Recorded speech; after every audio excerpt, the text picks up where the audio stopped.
Thailand town, a tale of modern-day survival, of monkeys who roam among temples and shops, and locals who, for the most part, let them. These freewheeling macaque monkeys are a big attraction in Lopburi.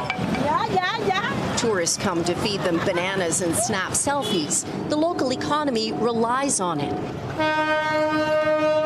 And for a long time, generations even, this human-monkey coexistence kind of worked for the town until the tourists stopped coming.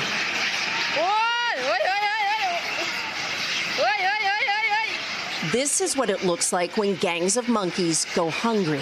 They're brawling over literally one scrap of food. This video went viral when it was filmed in March as an example of how the coronavirus has messed with everything. Without tourists coming to Lopburi to feed them, there hasn't been nearly enough food lying around for the mobs of monkeys to eat. For months, Thailand's borders have been closed because of the pandemic, and nobody's sure when that's going to change. During COVID-19, there are no people visiting, says this fruit vendor near the main temple. The monkeys all sat with me here, waiting for people. When the people didn't come, the monkeys started scrounging for anything.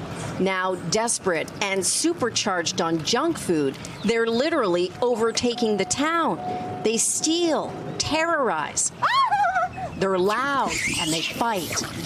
They're considered aggressive to begin with, and worse, locals say the monkeys are putting all that sugar energy into their sex lives, so the monkeys keep multiplying.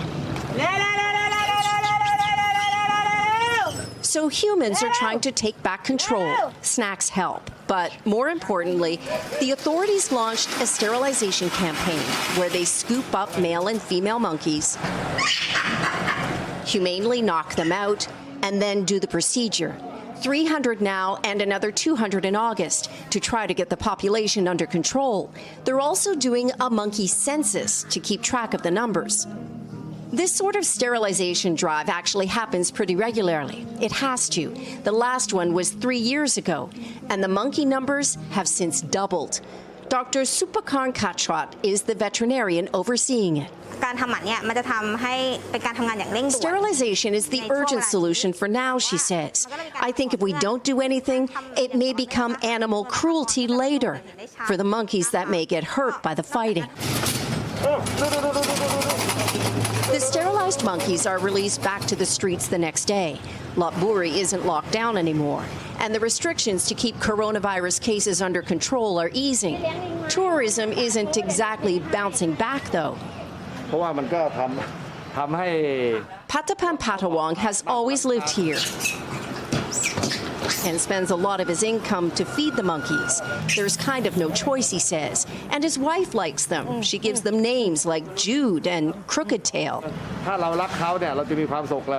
If you learn to love them, then you're happy, he says. If you think they're troublemakers, you'll be stressed out living here.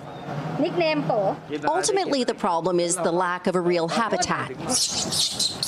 So the bigger plan for authorities is to create a monkey sanctuary somewhere down the road. That will ease the threat for people in town, and the monkeys can still get their bananas when the tourists come back. Bouncing back from a low of about 200 flights a day to now roughly 700 flights a day has been enough to make DFW Airport the busiest in the world, at least for now. At DFW Airport's Terminal D, this is what recovery looks like.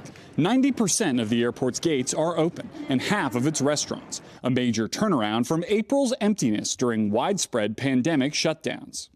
Typically, we would serve about 200,000 customers a day at DFW. In early April, we were serving 10,000. It's a ghost town. It was a ghost town. And today, we will serve about 125,000.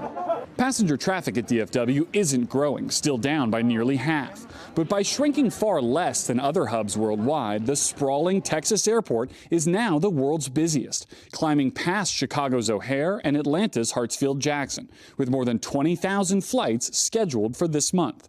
Airport CEO Sean Donahue credits the controversial decision by Dallas-based American Airlines to add back more flights and to fill every available seat on them, including middle seats.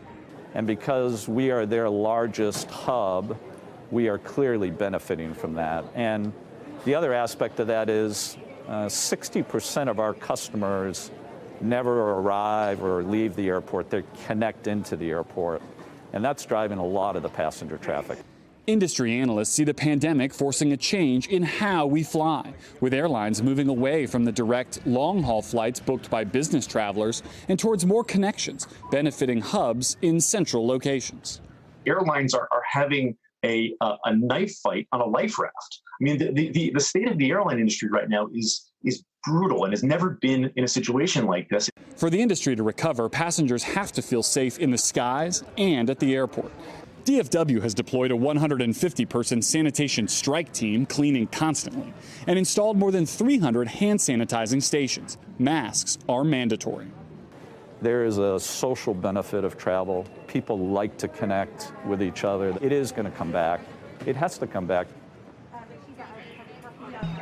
Industry analysts compared this moment in the airline industry to 9/11. They say the only way the industry will fully recover is if people are fully confident to fly again, and that may take the development and widespread usage of a vaccine. And so ends what was arguably the strangest of school years. Around the world, distance learning became the new reality. Even graduations were done online. And schools that did reopen faced a whole new set of rules and challenges. Here in China, when the government decided to allow kids back into classrooms, there were social distancing measures like mandatory masks and separated desks, temperature checks, and eating lunch in shifts. And not everybody returned at once or even made it back. It was a phased approach. Different grades went at different times, weeks apart.